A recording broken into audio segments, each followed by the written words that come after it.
અરવલ્લીની વાત કરીએ। અરવલ્લીમાં પશુપાલકોનો વિરોધ યથાવત જોવા મળી રહ્યો છે। સતત બીજા દિવસે મોટાભાગની દૂધ મંડળીઓ બંધ હાલતમાં જોવા મળી। મોડાસાની ડુઘરવાડા દૂધ મંડળી પાસે પશુપાલકોએ વિરોધ વ્યક્ત કર્યો। 900થી વધુ દૂધ મંડળીઓથી જતું 20 લાખ લીટર દૂધ બંધ છે।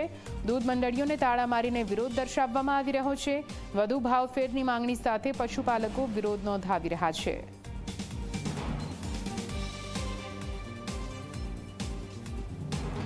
તો આપ જુઓ દ્રશ્યોમાં આપ જોઈ શકો છો કેવી રીતે અહીંયા દૂધ ઢોળવામાં આવી રહ્યું છે।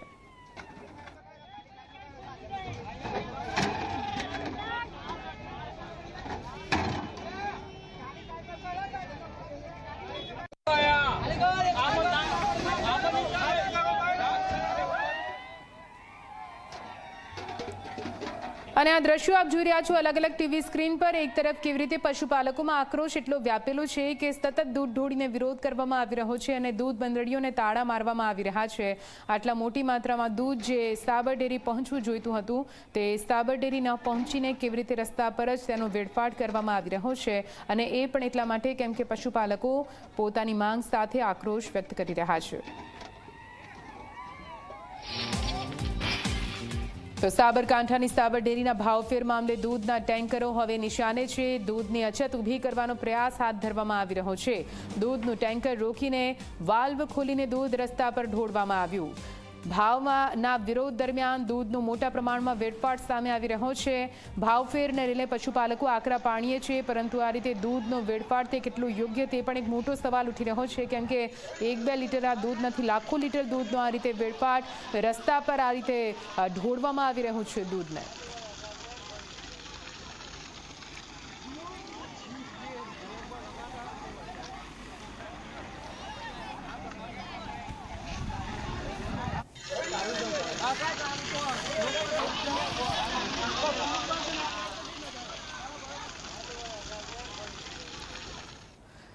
તો સાબરકાંઠામાં પશુપાલકો ભાવફેરને લઈને રોષ વ્યક્ત કરી રહ્યા છે, પરંતુ એવા તે કયા મુદ્દા છે, એવી તે કઈ માંગ છે જેને લઈને પશુપાલકો આટલો આક્રોશ વ્યક્ત કરી રહ્યા છે, હડતાલ પર ઉતર્યા છે? આપને સમજાવવાનો પ્રયત્ન કરીએ આખો મામલો શું રહ્યો એ સૌપ્રથમ આપણે વાત કરીશું। આપ જુઓ, સાબર ડેરીએ ચાલુ વર્ષે પ્રતિ કિલો ફેટે 960 રૂપિયા જાહેર કર્યા હતા। પ્રતિ કિલો ફેટના આટલા પૈસા જાહેર કર્યા, જેને લઈને અસંતોષ અહીંયા પશુપાલકોએ વ્યક્ત કર્યો હતો। ભાવફેર ચૂકવવા જિલ્લા કલેક્ટરને રજૂઆત કરાઈ છે। ભાવફેર ચૂકવવા માટે જિલ્લા કલેક્ટરને રજૂઆત કરવામાં આવી છે। રજૂઆત બાદ ભાવફેરની રકમ પશુપાલકોને ચૂકવાઈ, જો કે જે રકમ ચૂકવવામાં આવી છે તેનાથી સંતુષ્ટિ નથી, તે સ્પષ્ટપણે સામે આવી રહ્યું છે। ગત વર્ષની સરખામણીએ જે ભાવફેરની રકમ ચૂકવવામાં આવી છે તે ખૂબ જ ઓછી છે અને તેને લઈને અહીંયા આક્રોશ છે।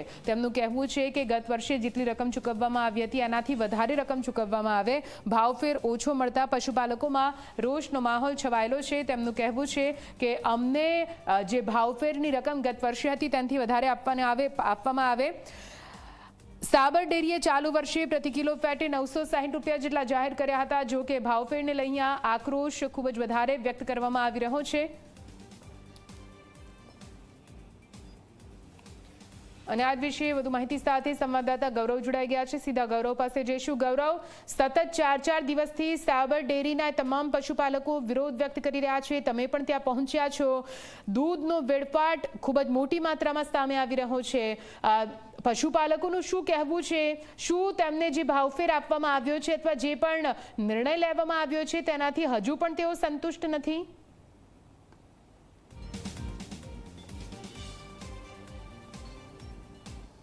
નિધિ, સૌથી પહેલાં તો આપણે જે સફેદ દૂધનો કાળો કારોબાર છે તેના વિશે થોડી સમજણ કરવી પડશે। કોઈ પણ દૂધ ઉત્પાદક મંડળી હોય અથવા તો કોઈ પણ સંઘ હોય તે દૂધ ઉત્પાદકો થકી ચાલતો હોય છે। દૂધ ઉત્પાદક પોતાના ખેતરમાં અથવા તો પોતાના વાડામાં ગાય અથવા ભેંસનો તબેલો ઊભો કરે છે અને તેના થકી જે દૂધ ઉત્પાદન થાય છે તે પોતાના ગામની મંડળીમાં તેનું વેચાણ કરતું હોય છે। એ વેચાણ દીઠ દૂધના ઉપર જે પ્રતિ કિલો ફેટનો ભાવ નક્કી થયો હોય છે તે દૂધનું ફેટ અને દૂધની ગ્રેવિટીના આધારે તેમને પૈસા ચૂકવવામાં આવતા હોય છે। એટલે દૂધ ઉત્પાદક જે દૂધ પોતાની દૂધ મંડળીમાં ભરાયો છે તે દૂધ મંડળી પોતે નફો કરે છે અને તે નફામાંથી ખેડૂતોને પશુપાલકોને પોતાનો નફાનો ભાગ આપતો હોય છે. આ ઉપરાંત સંઘ એટલે કે ધારો કે અરવલ્લી જિલ્લો જેનો મોડાસા તાલુકો અને હિંમતનગર કે જે સાબરકાંઠા જિલ્લો છે, આ બંને જિલ્લા વચ્ચે એક સંઘ આવેલો છે, સાબર ડેરીનો સંઘ. એટલે જેટલા પણ ગામડા છે તે ગામડાની મંડળીઓ છે જેમાં જે દૂધ એકઠું થાય છે તે આ સાબર ડેરીમાં એકઠું થાય છે અને નાની નાની મંડળીઓ છે કે સાબર ડેરીમાં દૂધ પહોંચે છે. એટલે જે પહેલો નફો ખરો એ ગામની મંડીનો નફો હોય છે અને બીજો નફો ખરો એ સાબર ડેરીનો નફો હોય છે. આ બંને નફા જે તે સમયે છેવાડાનો જે પશુપાલક હોય છે એને ચૂકવવાના થતા હોય છે.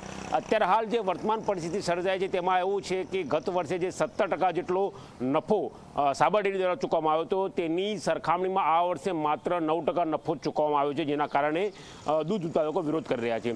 જે ઉત્પાદકો થકી દૂધનું ઉત્પાદન થાય છે, જે ઉત્પાદન થકી સંઘ આવડો મોટો બન્યો છે, એ સંઘ દ્વારા માત્ર 9% જ જે ભાવફેર 9% જે નફો ચૂકવવામાં આવે છે, જેનો વિરોધ દૂધ ઉત્પાદકો કરી રહ્યા છે, જેની અસર પણ જોવા મળી રહી છે. છેલ્લા 4 દિવસથી ગામડાની ઘણી મંડળીઓ બંધ છે જે દૂધ ભરાવતી નથી, જેના કારણે દૂધના પાવડરનું ઉત્પાદન બંધ થયું છે. એટલે કે જે દૂધ ઉત્પાદક થકી દૂધ અને દૂધની અલગ બનાવટો બનાવીને ત્યારબાદ વેચીને જે મોટો નફો સંઘ કરી રહી છે, એ સંઘનો જે નફો છે તે ખેડૂતોને પશુપાલકોને મળવો જોઈએ, જે મળતો નથી, જેનો આ વિરોધ જોવા મળી રહ્યો છે. શરૂઆતના તબક્કામાં દૂધ મંડળીમાં દૂધ ન ભરાવીને વિરોધ કર્યો. દૂધ ભરાવ્યા બાદ જે લોકોએ ભરાવ્યું હતું તે ટેન્કરો જતી હતી તેના વાલ ખોલીને વિરોધ કર્યો, દૂધ ઢોળીને વિરોધ કર્યો. અને હવે જે બાળકો છે તેને દૂધ આપીને પશુપાલકો પોતાનો વિરોધ સંઘ તરફ નોંધાવી રહ્યા છે. તેમની ડિમાન્ડ 20 થી 25% નફાની છે અને ડિમાન્ડ એટલા માટે વ્યાજબી કહી શકાય કે રાત દિવસ જોયા વિના પશુપાલકો ખેતરમાં કામ કરતા હોય છે. શિયાળો, ઉનાળો, ઠંડી, ટાઢ, વરસાદ જોયા વિના તેઓ પશુને ચારો આપતા હોય છે અને એવા સ્થિતિમાં પશુમાંથી જે દૂધ ઉત્પાદન થાય તે મંડળીમાં ભરાવતા હોય છે અને ત્યારે જે નફો હોય તેની માંગણી કરતા હોય છે. જો ગત વર્ષે નફો થયો તો તેનાથી ઓછો આ વખતે નફો જે આપવામાં આવ્યો છે તેનો વિરોધ કરી રહ્યા છે. વચગાળાની રાહત સંઘે ચોક્કસ કરી છે, પરંતુ એ વચગાળાની રાહત છે, કાયમ માટેની નહીં. માટે પશુપાલકો છે જે પોતાના હકની માંગણી કરી રહ્યા છે અને જેના પગલે વિરોધ થઈ રહ્યો છે. શરૂઆતના તબક્કે પોતાનું દૂધ ઢોળ્યું, ત્યારબાદ જે ટેન્કરો દૂધ લઈને જતા હતા તેને રસ્તા પર ઢોળીને સ્થિતિ એવી આવી કે સંઘે પોલીસની મદદ લેવી પડી અને પોલીસ પેટ્રોલિંગમાં દૂધનું ટેન્કર છે તે સાબર ડેરી સુધી જતું જોવા મળ્યું. એટલે આ પ્રકારની પરિસ્થિતિ સર્જાઈ છે. અલગ અલગ પ્રકારના દાવાઓ થઈ રહ્યા છે કે કોઈના ચોક્કસ કહેવાથી આંદોલન થઈ રહ્યું છે, પરંતુ હકીકત એ છે કે જે પશુપાલકો પેટે પાટા બાંધીને ખેતરમાં મજૂર કરીને રાત દિવસ ચોમાસું, ઉનાળો, શિયાળો જોયા વગર દૂધનું ઉત્પાદન કરશે, જ્યારે તેઓ નફાની માંગણી કરશે ત્યારે તેમની સામે આ પ્રકારની કાર્યવાહી છે, જેના પગલે સમગ્ર પશુપાલક આલમમાં રોષ ફેલાયેલો છે. બિલકુલથી આભાર પૂરી માહિતી માટે ગૌરવ. તો